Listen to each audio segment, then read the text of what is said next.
यानंतर एक breaking news आहे। बकरी ईदच्या पार्श्वभूमीवर महाराष्ट्रामध्ये आवश्यक उपाययोजना करा असं विधानसभाध्यक्ष राहुल नार्वेकर यांनी पोलीस महासंचालकांना सूचना दिल्यात।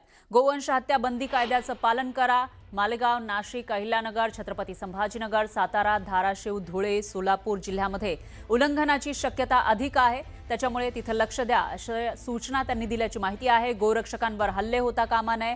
मुंबई पोलीस आयुक्तांना विधानसभा अध्यक्षांनी या सूचना दिल्याची माहिती समोर आली आहे।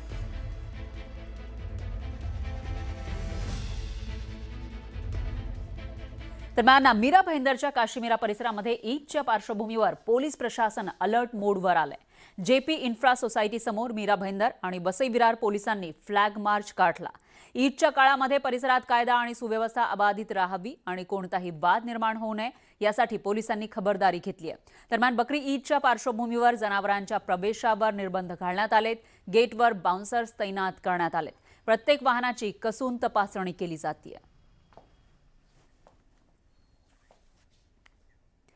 दरम्यान मांद्र्यामधील गरीबनगरमध्ये कारवाई वेळेस जमावाकडून पोलिसांवर दगडफेक करण्यात आलेली होती। या दगडफेकीच्या मुद्द्यावरून मंत्री नितेश राणेंनी घणाघाती टीका केली आहे। हे कधीच आपले होणार नाही असा टोला त्यांनी लगावलाय।